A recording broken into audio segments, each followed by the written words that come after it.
It didn't like me messing with it. Hello, everybody. Welcome to Three Geeks After Dark. Today we are joined by Gunner and Jenna. I am so excited to catch up, but first we actually have a sponsor for tonight's show. So real quick word from our sponsor. Taco Bell presents its newest entree as seen in the hit movie Showgirls. Nomi gobbled them up on screen, and now you can get your hands on Nomi's beefy fish taco. Engulf all the voluptuous flavors in your mouth. Available in plain and smothered with our patented crispy sauce.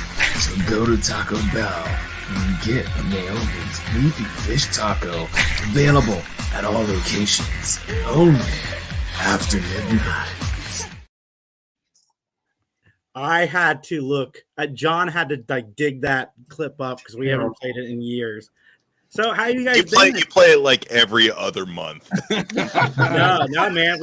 We used to. We retired it like 2 years ago, so it's been dormant. I had to remake the video and everything. But how have you guys been? We've always had you guys on around Halloween, but I was thinking like Valentine's Day seems to suit you guys so much better. It does, because we narrate romance novels. So It's perfect. This is good. How you guys been? We're doing a lot of books. We just a new one came out today. It's called Walk For Me by K.L. Parker. Right. And this one's long. It's 16 and a half hours long. So big book. Most of them are like 5 or 7, but it's pretty long when you get up that long. That's a long book. There are levels of spicy in a romance novel, and very little spice is called sweet. Right. And we're way over here. Yeah. We're totally comfortable with erotica. There's a lot of BDSM in most of the books we do. So yeah, can you have erotic stuff on this? Or can you even swear on this show? I mean, where are we on the Oh yeah, you can swear. Tonight is after hours. Yeah. We're on duty. All right. Now, if we were to have this conversation tomorrow at 10 a.m. on the Lord's Day, that would be a problem. Yeah. Good thing it's Saturday. Yeah. Naughty's good for us. So how long are we on? How long do we have? About an hour. Give or take. Good. Well, we can start. We can do a little sample from one of the books. We can show you pictures. We can talk. Pictures? Can we share our screen with you guys at all? I mean, I have OBS, but anyway, since we talked to you last, like we were in Vegas and we were at a convention where the fans come to meet the writers and to meet some of the different people in production of romance. There were thousands of people there. I mean, we were sitting there signing autographs for 7 hours. Yeah. The narrator line, usually in the past, it's been the authors have been very, very popular. The narrator line at this convention was out. It was nuts. Crazy. It was nuts. Gangster. So she managed to sneak away to the bathroom. But I mean, they had people bringing us food and water and treats and just to stay in that seat.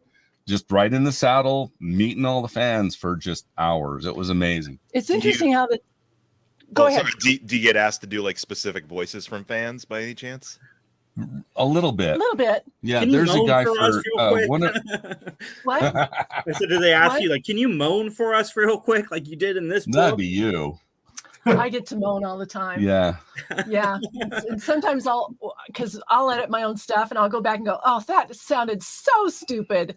Get in here. Let's do it again. It's a lot of fun listening to her do orgasms. I mean, it's like, do another one. It's like, just for me, one more. But we had one where the author said, "You're not a screamer, are you?" And to me. And so she's like, "Well, I can redo that." And she goes, "No, it was sexy. It was good. I liked it." Later, we were watching football. It was the playoffs. Yeah. Well, she started screaming. Yeah, I'm like, yes. Yeah. Yes! Oh God. Yes! So now it's like she texts the author and goes, "I can redo it and pretend I'm having a touchdown." But nice. What a fun job, right? But yeah, we go right to the very edge of what Amazon will allow because they have rules. But yeah, we as far as first the books are published and they're in text. So you already know how the book is doing. It's already been authorized and all that stuff. But then we get to do bring it to life for people who want to listen to the book. Some like to do both. Some read it and listen, and then other people are real dedicated listeners. They just want to hear it. So we've been doing this almost 6 years. Yeah. And it's going really, really well. What's the 16-hour book about? Which one? What? Say that again. What's the 16-hour one? The one you just completed? Okay. Well, this is awesome. So this Kale Parker, she's the author. She's created this world. It's Club Avalon in Arizona, and it's a BDSM club. And all of the characters who are members of the club, the Doms especially, the Doms form this, this group, and each Dom has their own story and about how they find their love.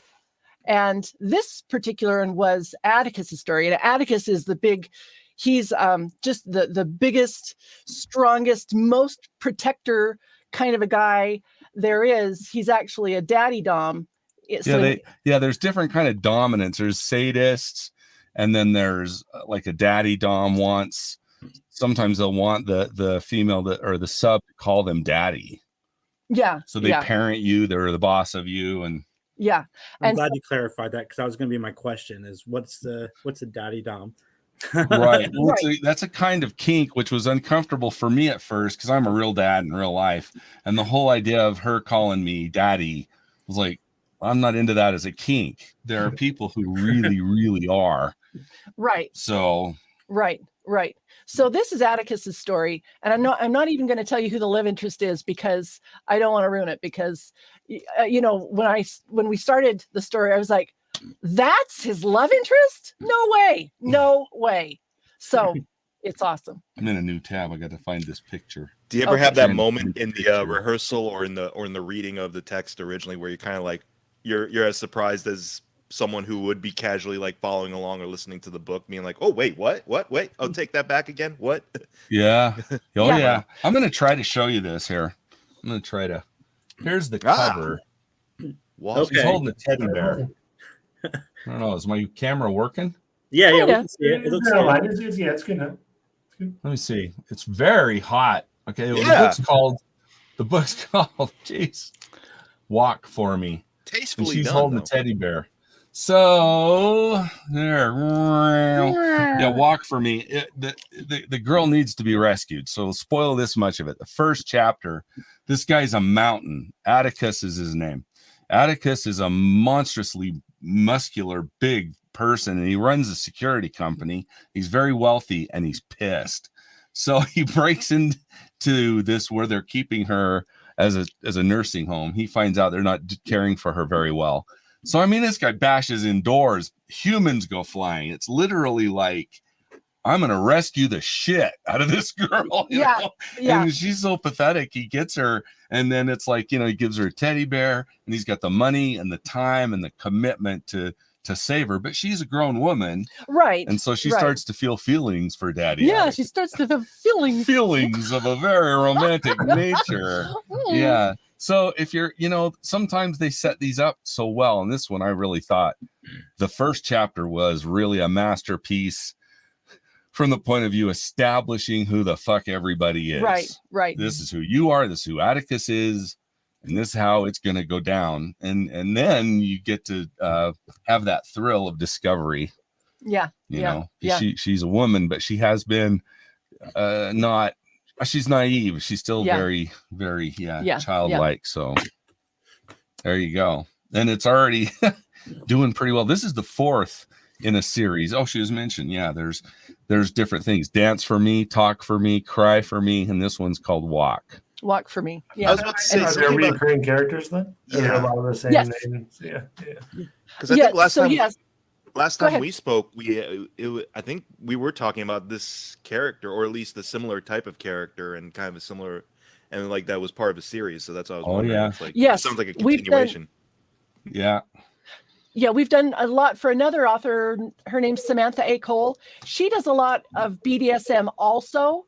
So it could be probably one of these two authors. Yeah, in the last 2 years. Yeah. That's who we've been doing. Yeah, Samantha, her stuff's the same way. Yeah, and they all have like this this world that they've created, and with all these characters, and then they choose one character per story to get their story out. Yeah, to focus on. So they're all there, but they focus on, the romantic couple. Yeah. It is a lot of fun. It's good for men. I would say you want to see what women are after. A lot of it is, I'll be straight up, it's tough to be a book boyfriend. I'm glad we're talking about this, because this is great content for Valentine's Day. Oh, yeah.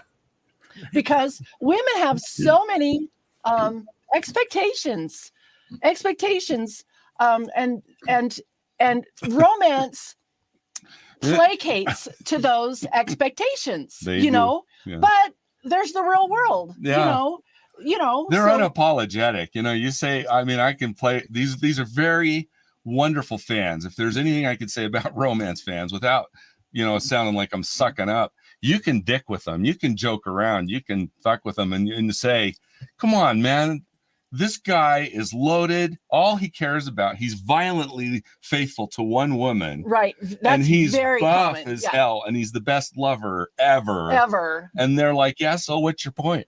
Well, can yeah. Yep. Get me some more while I'm waiting, these guys are all something else. You guys should randomly do a children's book. I think if I was you guys, I would randomly do a children's book just with the thought of some parent is going to put that book on for their kids and they're going to think they chose their own book. Like, wait a second.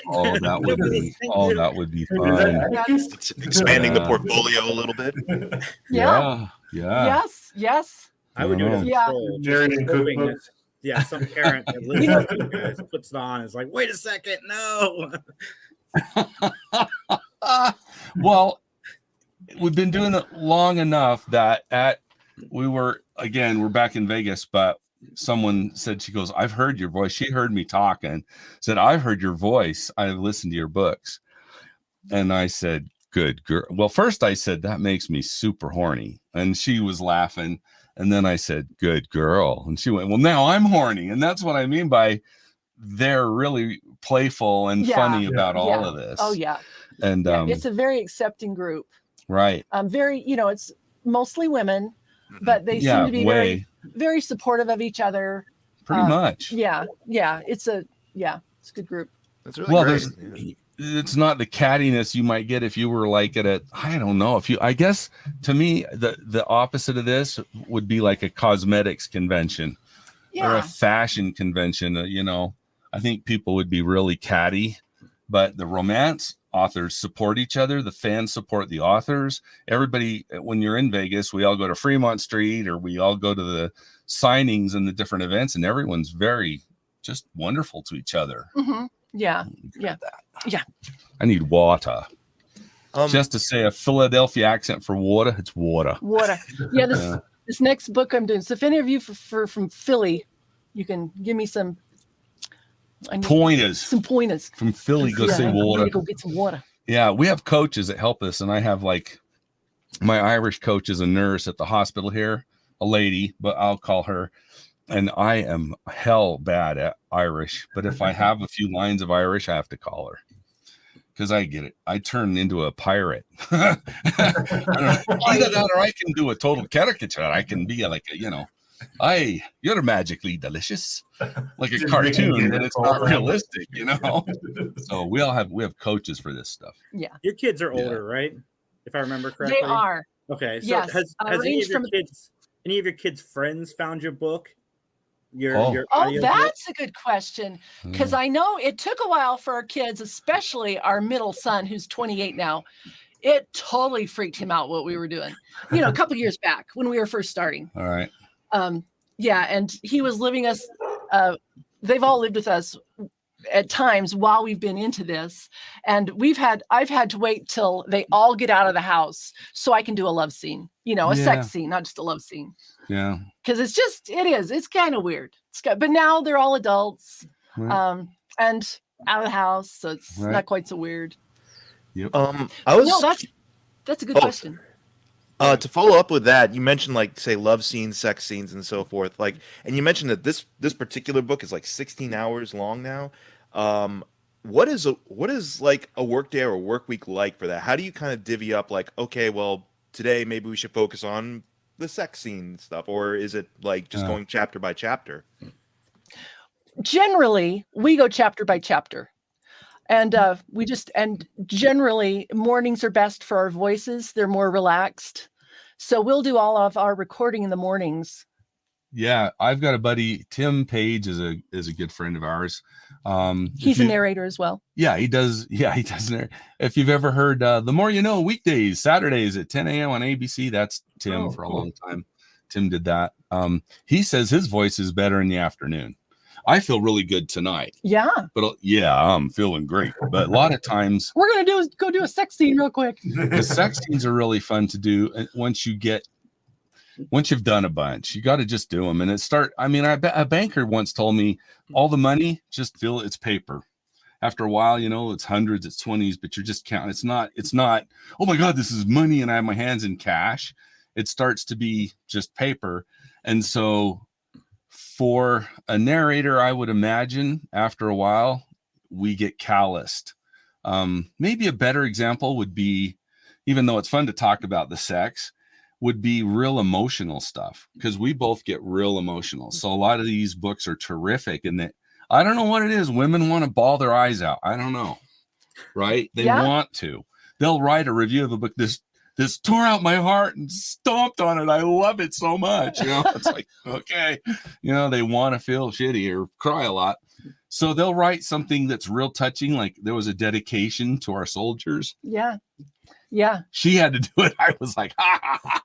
So we're both upstairs and she's reading it literally probably hundreds of times, just sobbing. Just a wreck. Couldn't read the dedication. And then one day, because you have to get the emotion out so that you can say it without choking up. Yeah, you're like, So one day she goes, I'm ready. We went in the studio, one take. She nailed it. I totally get that idea of like being able to just get used to it in order to not get emotionally too invested in it, because I'm a singer, a musician in my day job. And so there are some songs that's like that way heavy with me just personally. So when I have to sing them, I'm like, okay, you can't have the voice crack or you can't falter at this point. You got to power through it a little. So you just got to get used to it without like having a breakdown or something like that in the middle of the song. Is it repetition, or is there another way to callous your? Part of it's been repetition. I won't lie that there are moments where when I'm just feeling emotionally vulnerable or stressed out, the day's just been bearing on me and I have to do this particular song at this particular point, then I'm just like, my voice is going to give either way. But usually it's just like I get accustomed to it, and then I kind of recognize the divide of like, well, this isn't for me right now. This is for somebody else. And then maybe on the weekend I'll listen to the song and have a good cry on my own. So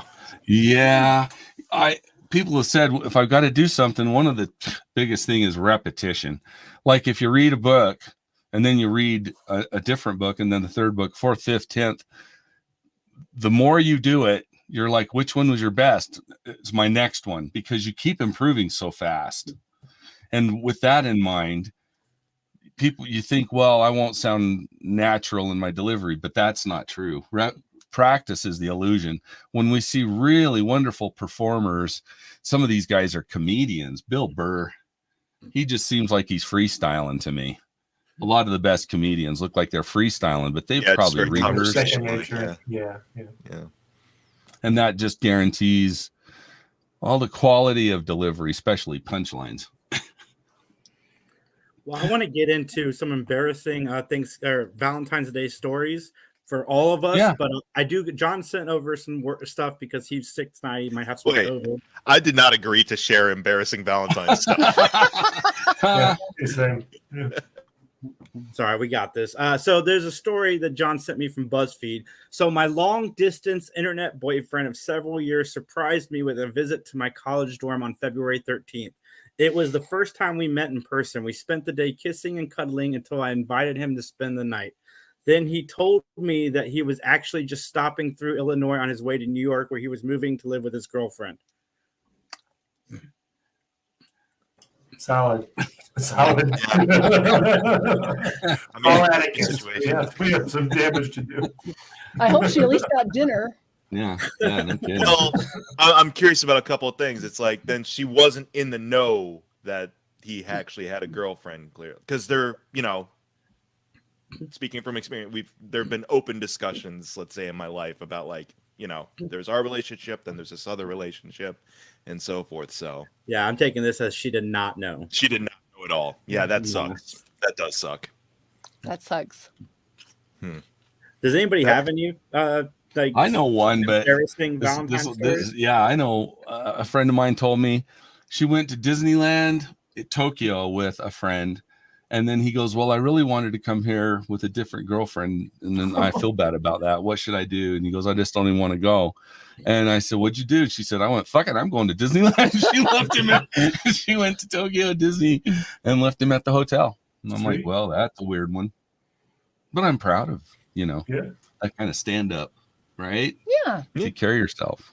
I'd go to Disneyland. Screw it. I don't have any embarrassing. I know. Yeah. One year you gave me a pen. I gave you a pen. You gave me a pen. Yeah. Yeah. It was stupid. It was a good pen. It was a Waterman. You were into pens. I was. At the time. I still am. But there you go. I'm into pens. Have a pen fetish. Do they have a book for that? No. But people sure were getting it. Yeah. They do have a fleshlight. They don't have a flesh pen, do they? No. But Walmart has a sexual health section now, and we were surprised. Man, they got recommendations, they got reviews, they got some. We bought a few power tools. Yeah. Yeah. 4 stars. It's that stuff. I was like, people are like, what? Walmart? I'm like, yeah. Here's a Ryobi for you. Yeah. Yep. We bought embarrassing gifts for friends, but yeah, I think that's the pinnacle of it, is like either way over the top gestures of love that I've been witness to, or just embarrassing purchases for, say, Valentine's Day and things like that. What was one of them? Okay, fine. Okay, here it goes. Okay, so one year, I definitely did go out and, like, okay, I got an idea. I'm not a licensed massage therapist or anything like that, but I'm gonna go out. I'm gonna get some, like, nice oils and stuff like that to, you know, I'll wine and dine this special someone, and then, you know, take it back to my place and have I'll give them a nice deep tissue massage, or what I think that is, and I have all these essential, like, supplements that can help out with that. And one of them, definitely, once I open up the bottle, because I hadn't checked any of this stuff ahead of time, I'm like, it smells a little turpentine-y for some reason, but we'll power through that. And I'm just like, nope, this isn't where. So it was just like, it was just weird because it smelled funky, basically. And I'm just like, didn't do my research, didn't do my looking ahead on products and stuff like that. So that's more like that, more like I don't know what I'm doing, more so than. I accidentally bought car oil. I'm sorry, we can't do them. Yeah, I went over to the local WD for it. Our doors also no longer creak. I just drained some stuff out of my crankcase. Yeah, sure. But that it's more like that, and not like what you were talking about, Jason, where there's genuine, like, heartbreak. Jeez. It's funny how people are really awkward about this, but don't do much to practice. Like I said, it'd be good for guys to read a romance. There's a bunch of good. I mean, we've done a little over 50, and you know, we'll have 3 released this month. But most of them have some good ideas for guys to learn from if you're open-minded or you're interested to learn. Then there's a lot of great stuff like tantric massage books. Red Hot Touch is a really cool book about how to just use your hands on each other. And yeah. I would recommend that book highly for any couple. It's only like $6 or $8 paperback, probably on Kindle too by now, but it's called Red Hot Touch. Speaking of Red Hot Touch, I got another story here. So my boyfriend made another one. An amazing Valentine's meal completely from scratch. Later, getting jiggy, I started feeling a horrendous burning sensation down there. Turns out he hadn't washed his hands properly after chopping chilies. I spent the night with nothing more exciting than a cold flannel between my legs. Oh, yeah. Yeah. That's funny. Well, you just had a chili almost disaster. Kind of. It wasn't down there. Our neighbor grew Anaheim. He grew Anaheim peppers, and I didn't know this, but when they roast them, they change the name. So like an Anaheim pepper roasted is a Colorado. Oh, And I didn't know that. So not like Yeah. Carolina Reapers or Ghost Peppers or anything like that. Oh, this was just Anaheim's kind of warm, but I touched my eye and told I told Jenna, her real name's Allie, told Jenna, look, if this keeps hurting, just kill me, because it was getting really, really bad. Yeah. Like I was ready to go to the doctor for sure. But it started, they say put milk on it. In fact, put it in a shot glass and jab the milk right on your eye socket, and you can continue to swear and, you know, roll around and scream. And but after a while it started to fade, but damn, that hurt. Like the guy says, I mean, I wasn't interested in sex, which most of the time I am. So it tells you right there. Moving my microphone. There we go. Aaron wants to know if these are college confessions. I don't know. They're from Buzz. No, this one's from Glamour magazine that I just read. Oh. And all our other stories from us personally are on a miscellaneous timeline. You'll have to figure out for yourself. It was yesterday. Yes, Justin, this happened yesterday.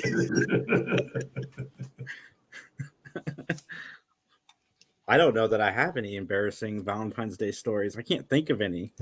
Yeah, Well, I'm definitely going to hold you to it because you brought it up. So You certainly did put everyone else on the spot, though, Jason. You truly I'm definitely found holding you the to whole it. for that. Yeah. I didn't say they had to be about you. I just said embarrassing Valentine's Day stories. well, Cat's kind of out of the bag now, so no turning back now, Jason.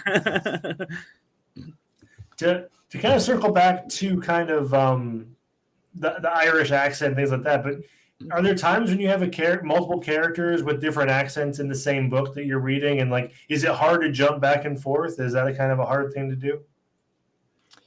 Yeah, it's an advanced thing. If someone wanted to be a narrator, first of all, it's great. It's a great thing to do. It's really, really fun. The money's good. It takes a while, you know. You're not going to get hired your first day, you know. You're probably going to have to do, you know, pay your dues. And a lot of that is just doing books which are on split. So you get half.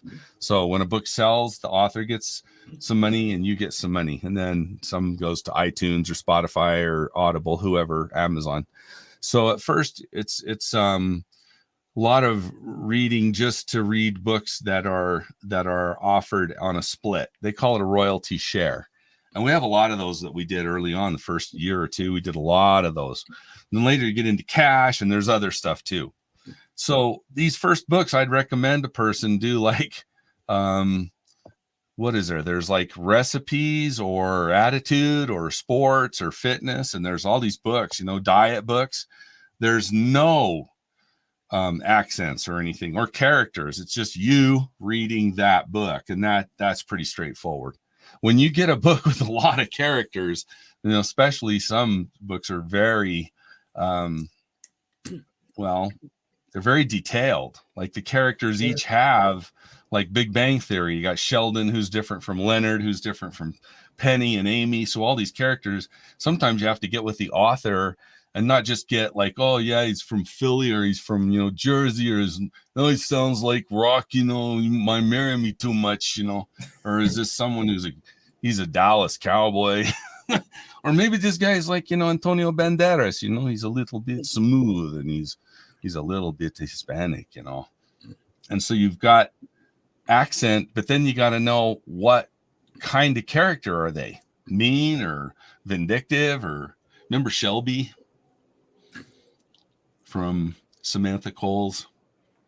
Just the bubbly one? Yeah, Shelby is a kinky little shit. Wow, you're remembering more than I am. Well, I like her. Top 5 accents. Yeah.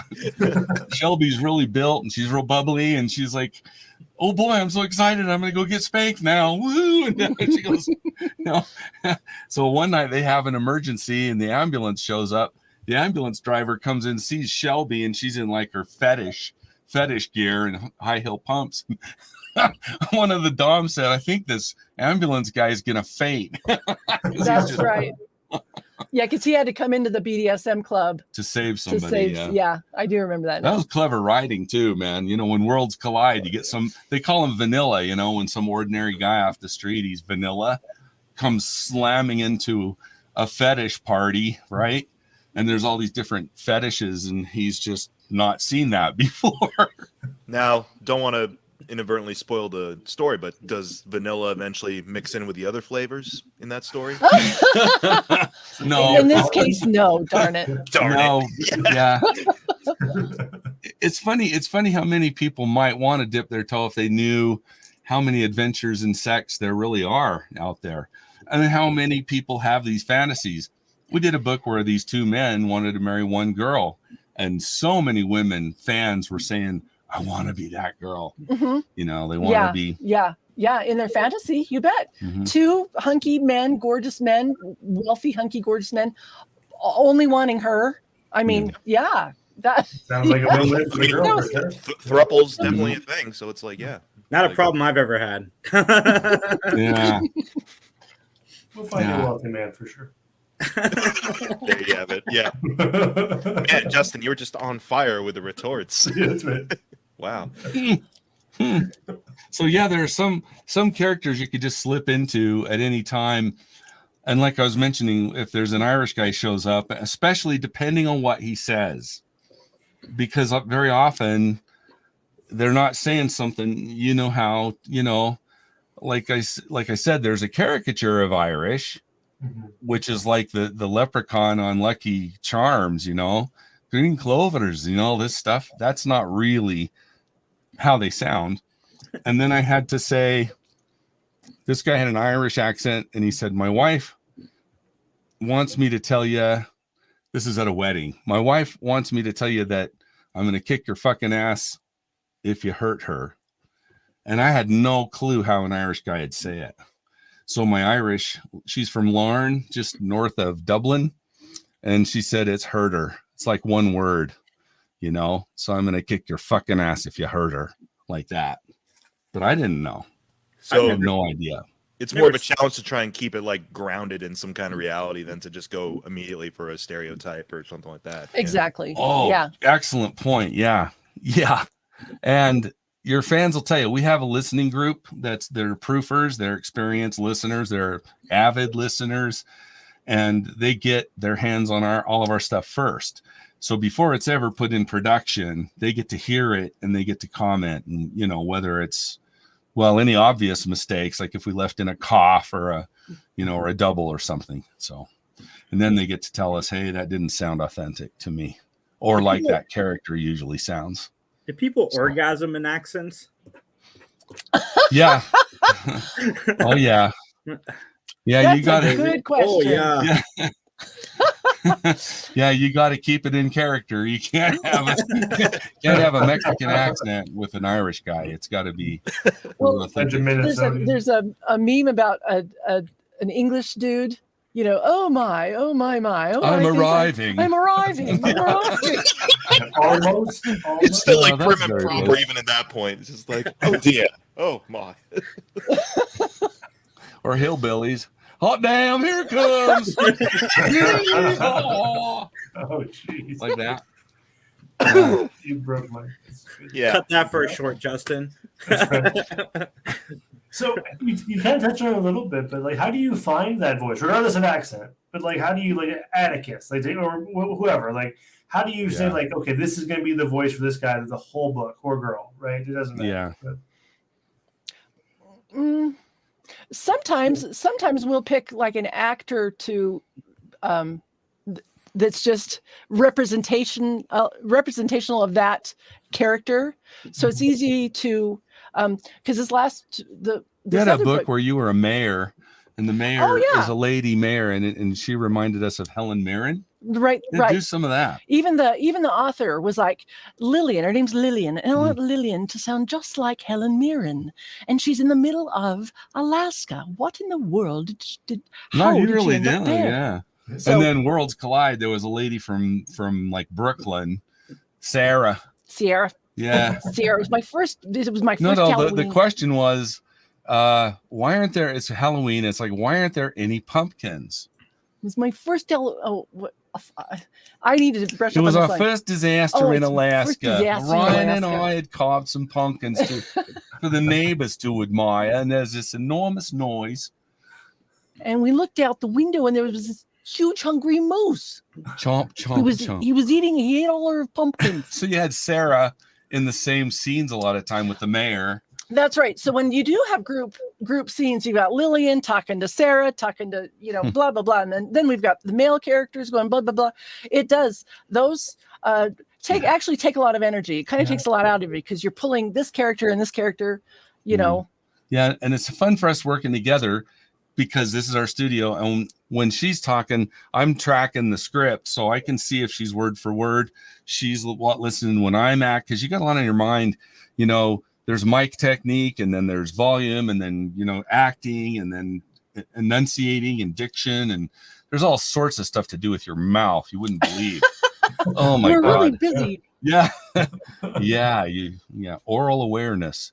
And so if I have another person, I don't know how people do it solo because I was about to say, it's like, when you're in either the middle of the recording or the edit, like what is the one, I guess, pet peeve you find yourself kind of repeating in recording sessions, like accidentally, like I think you mentioned something about like doubling down on like a consonant or something like that in the middle of like narration. Like what do you find to be one of the most like, gotta take that back, nuts? Well, it changes over time. Depends on the day. Early stuff, the early days, at first, if our stomach growled, we'd both be, well, they're not going to hear that. And then you play it back, and these studio mics that are real sensitive. Yeah. So they're like, it's like a whale humping. It's just more. Oh my God. So if our stomachs start, we got to go eat. We have to go eat, and then we have to stop because it's going to get in the mic. Right. So then we had an attack. At one point, we had a ton of, what are those high pitched? Oh, sibilants. Yeah, we had sibilants. We started to say this all at sibilants all of a sudden. I was like, where the fuck did that come from? Like, because it wasn't us. It was suddenly we both had sibilants, and we were checking our gear and everything through. Different people have a lot of lip smacks or a lot of those types of things. What do I have now? Well, when I do, this is advanced stuff, but when I do screw up, you have a tendency to correct yourself like this. So Jason was punching Justin in the nuts because he was menstruating that week and his bro ovaries hurt. And then Mike jumped in to kick his ass. And all of a sudden, and instead of going back, I'll correct it right there. So it's like, so Mike is busting in to settle this fucking argument. And what I find is very often my mistake was I had said a phrase like one word.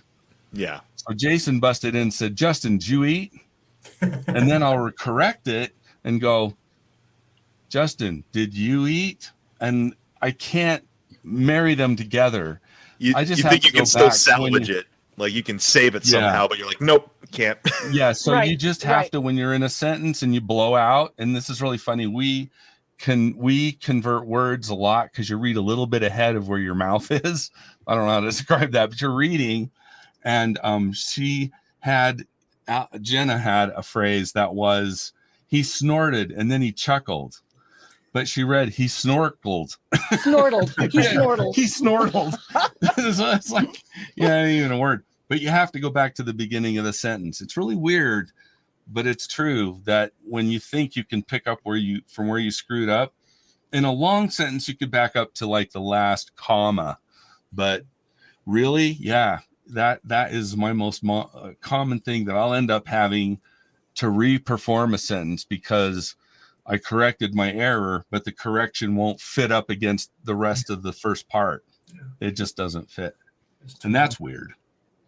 Yep. And we don't pay any attention at all to punctuation. Really. Right. Ever. Right.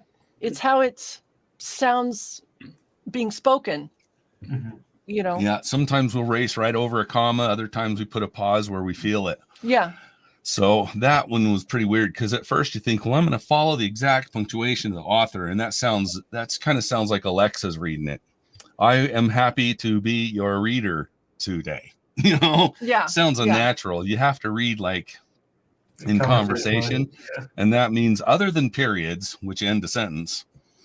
But otherwise, the the punctuation is just kind of a suggestion. You read it the way you see it.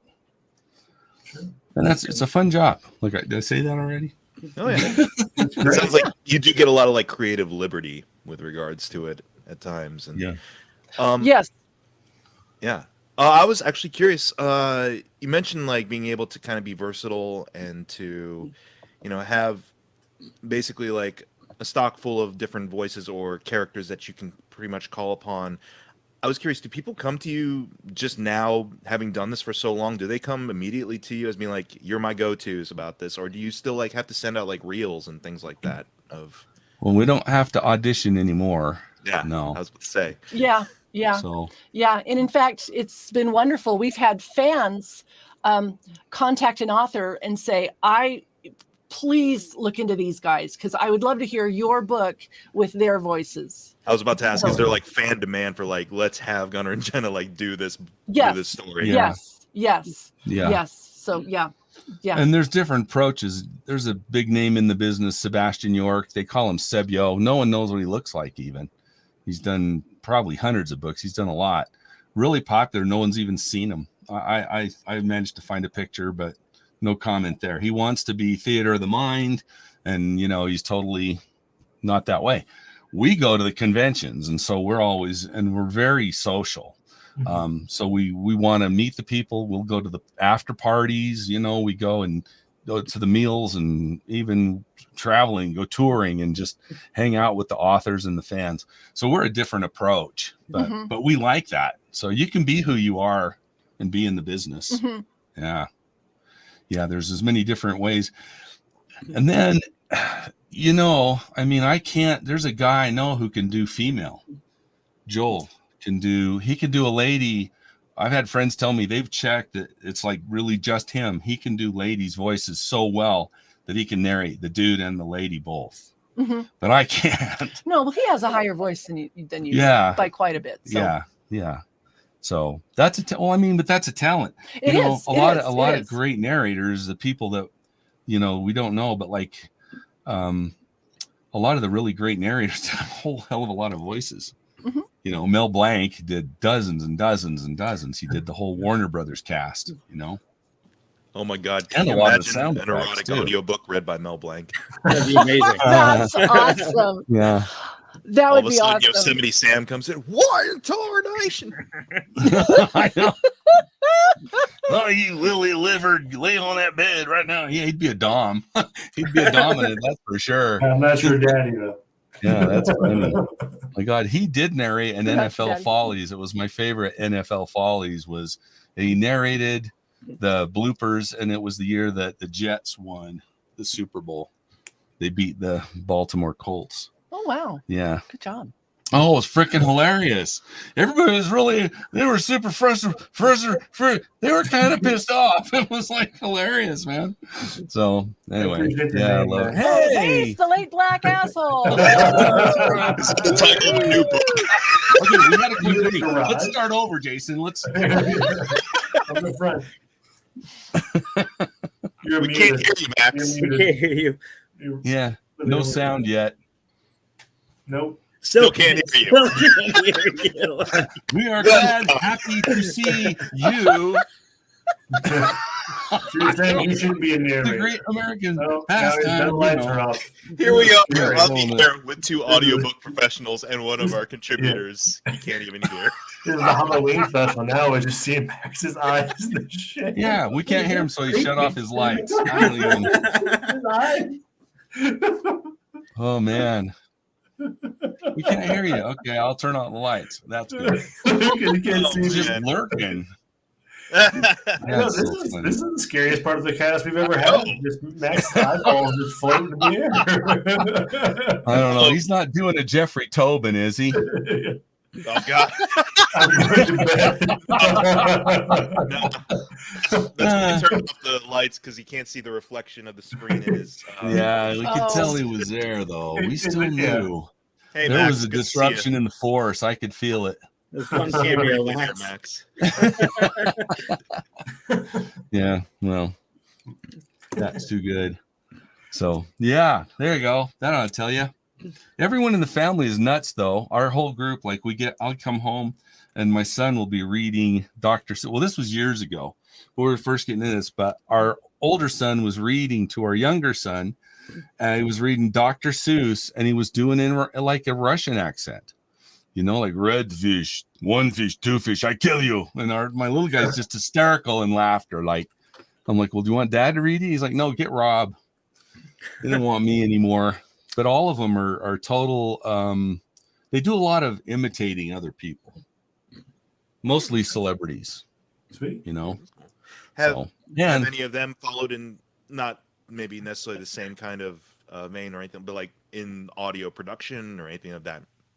Our daughter did one book, just to dip her toe. She has done stand up. Yeah, she did stand up for she's done it for years, actually. Yeah. She gets herself in. She's got a different kind of a job now, but so, and they're all just very funny. Funny people. We've really encouraged laughter in our home. No, he was never here. Max was never here. He tried. We must have hurt his feelings pretty bad. Yeah. It's all right. Yeah, there's deep concern. Mike's like, yeah, probably. He's like, all this talk about orgasms. I'm not even going to stay on the cell. He's going to go upstairs. The lights off and like, they need to make an appearance, but they're talking about a lot of sex stuff. Yeah. Because we know Max is a prude, as we all know, clearly. Oh, yeah, I remember that. He's pretty funny when we get him going. But yeah, they do well. And then in the books, there's a lot of sex, but there's actually there's two different documentaries, a new one coming out, Samantha will be in, and then one called Love Between the Covers, and it means between the book covers. Talks about the enormous size of this industry. The romance industry. My God. Yeah. It's by far what's holding everyone up. They can act snobby about it, like, oh, the romance books aren't really a thing, but that's what holding the publishing industry up. It is that freaking big. And the thing about it is that there's in a typical, like this 16-hour book, there's only maybe 40 minutes of sex, you think? If not a whole lot, especially in this story, just because she's coming, she's so far behind in her development. It goes really slow that way. So in this book, some of Samantha Cole's book, there's at least an orgasm an hour, at least. Yeah, some hit hard and early, and a lot of the fans like that. And you got to admire them that they're having to write romance scenes. There's so many ways to say certain words, and some come and go for popularity. It's like, I'm so tired of hearing this version. It seems like cock always works. Cock? They'll always say cock. Yeah. His throbbing cock.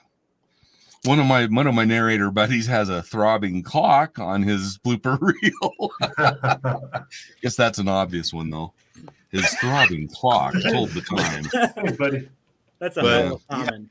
I guess that is a challenge. Like, how do you come up? I mean, for a writer, at least, how do you come up with various different terminology without making it sound like a textbook thing, and then also without exactly. Exactly. Yeah. I don't know. Yeah. Has that's all you. Tallywhacker ever worked its way into one of your narrations? Or yeah. There hasn't been a tallywhacker. Okay. Because it can get kind of ridiculous at times. So Tallywhacker against the tummy. And they do take it seriously. I haven't seen a humorous love scene yet. Yeah, you're right. Yeah, they stay pretty serious. Once that starts, which is fun. We've been married. We've been together a long time. And sometimes one of our fans said, I bet you guys have a great time in bed. And like, we have literally gone to bed with the full-on intention of getting hot and shooting video, the whole thing. And then an hour later, we're still just fucking laughing and kidding around and like, is it fun or what, So but it's never in a romance book that I've ever seen. Yeah, that's true. Yeah, every one of them, they take it seriously. And the girl's going to get off. Yeah, oh yeah. For sure. Oh yeah. That's a darn good point. If anybody's it's not about the guy. Yeah. Yeah.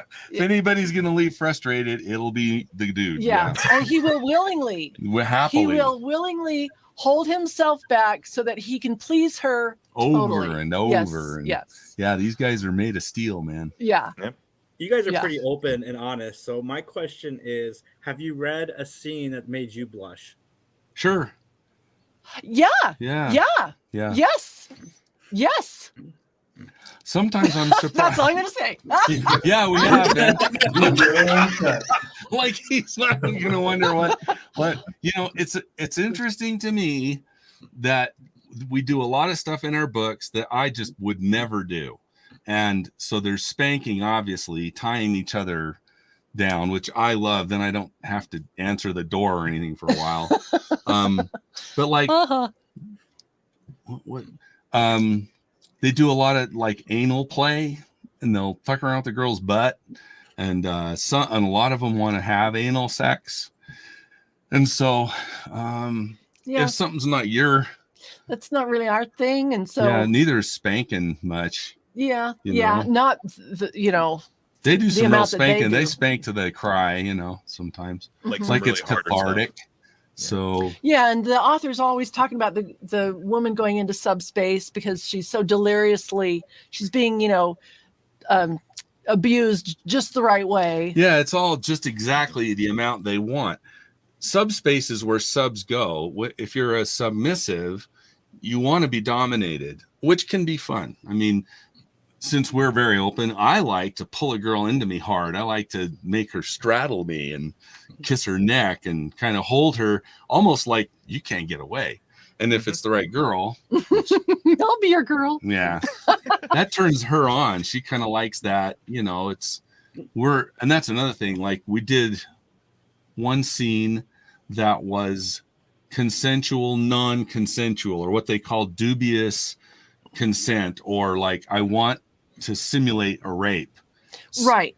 But be very clear, that's not what's going on. Yeah, the parameters are very limited, and people who are really pros at domination, one of our buddies is a master, and he said it took him 16 years to get his recognition in his whatever association. He runs the Leather Club in Vegas. So but it took him 16 years, and learning that whole thing about submissives and how you treat a submissive is exactly how far they want to go. Communication and when they're is very done, clear. They go into aftercare, and then you love them up and cuddle and help them feel love better. and snuggle and cuddle. Yeah. So I think actually the rape scene wasn't too hard because we did know the rules, but it was cute. Right. It was like they had her on the fly. They had her like, you've had this coming for a while, so you better run. And she's like, oh my, she's running for it. And it was kind of pretend to run now. Yeah, I'm kind of running, not as hard as I might. And two guys chased her down, and it was at a domination club, and this was her fantasy. She wanted that. So, but it was consensual, non-consent. That's how they worded it. That was probably the edgiest we've ever narrated. Maybe. Yeah, I was about to say it's like that's the point where it's like even in the narrative, like the communication is pretty well established. Like this is what the character is kind of asking for or wants out of the interaction. Have you ever had a point where like maybe an author that you've worked with has come up to you at some point and said like, I regret this particular narrative choice or anything like that? Or has it been mainly like, what, we're happy with the work? Oh no, never. Yeah. We're all different, and so I stuff that might not interest me, I'm sure another reader or listener would. It does. I met a lady at one of the conventions. She was a victim of rape. And so that, that's right. I was talking about this scene with her. So she says, that sounds like it would be very healing for me. That it was in a just a controlled environment, and wasn't really going to hurt anybody. So and we're surprised how many people are seniors, like 60, 70, 80. We had one lady who was a dear friend, actually felt like a friend. She used us as therapy, and she'd listen to the hottest stuff, and and she was elderly, and she was wasn't she stuck in, was she at in hospice at that point? Yeah, she was in Tornado Alley, and she'd say when there's a tornado coming and I'm already having my problems. She's like, your book's just, takes it. And I'm like, oh, there you go. We're doing a service. Yeah, it's therapy of a that's kind, For sure. Yeah. That's an honestly like beautiful and noble like sentiment. It's like, Yeah. I know. I sleep at night, it's not a problem. Yes. Yeah. I feel like it's a kind of acting. That's, when John and I tour the nursing homes with our Matlock podcast, we're going to give them your guys' audiobooks as we leave as a good night present. It's happy with pudding. Sure. Whatever you want. I got to do you guys another sweeper. Promo. Yeah. Yeah, I got to do a sweeper with Mike G, and send me the text and I'll do it for you, Jason. We'll give you a fun. I just wanted to say on a personal note, my girlfriend, by the way, says hi because I think one of the first shows she ever listened to that I was on, you all were guests, and she thought you were adorable. So I just thought wonderful. She says hi, by the way. So wonderful. Well, hello back. Thank you. That's awesome. No, it means the world. We had some friends come to Vegas, and they brought their granddaughter, and we met her, and they told us, because there were hundreds of people, authors and dozens of narrators, but they said our granddaughter wanted to meet you guys. Yeah, she's 14. Yeah, 14. Yeah. So we took her to Fremont Street, freaked her out. It was Halloween weekend. Oh man, this last Halloween. Yeah. Oh god, it was crazy. So take memories with you from there. It's like yeah. It's so wild. It was crazy. So everyone was dressing up because it was Halloween weekend. Yep. On Fremont Street, and there was all the skin you could see. Yeah, because Vegas is a warm climate anyway. And you could get a contact high because everybody was, it's legal to smoke reefer. It was totally, you could just go up one of the bands, because a lot of bands, if you were near a band, you could just sit and breathe and get a buzz. So next Halloween, Jason, we're doing a live stream from Fremont Street. Yeah, Fremont Street. When? Yeah, next Halloween, they're planning it now. And we'll be there. Yeah, we'll be there. Might as well meet up. Yep. Yeah. Okay. We'll be there. Wow, I'm glad we figured that out. So, Justin, what kind of a dog do you have? Golden Retriever. Aw. What's her name? Apollo. Apollo. Aw. Well, I saw his little face. He looks adorable. The door creaked open just ever so slightly, and I saw a little face in the corner. I'm like, oh. Yeah. He likes to check in, but he doesn't like to. This room gets too hot with the computer in it, so he just he does not enjoy. Well, he's a cutie. Thanks. Well, thanks guys for coming on. Let's not wait this long to chat again on the show. Yes. Okay. It's always fun to talk with you guys. Oh no. We'll bring pictures next time. Yeah. I tried to share one. I gotta find a way to share the screen. I'm kidding, because we're talking about all the sex. Oh no, I'm not gonna share that. Visual. No, I mean we've shared them before. I think we've had some visual aids. Yeah, we've had visuals before. Me too. Yeah. Oh, I should have brought your cock sock. Darn it. Oh, shut up. At the Christmas party, there was a knitted thing, and it's like really long and balls, and it's a cock sock. It's yarn. We'll bring it next time. I told him that it's going to need longer ball sack. That's the problem. Yeah, we'll model that. It's a mod. Oh, we'll model that. Oh, next good. Christmas. Okay. There you go. Yeah, Where can everybody find you guys online? Find us at gqandjenna.com. gqandjenna.com.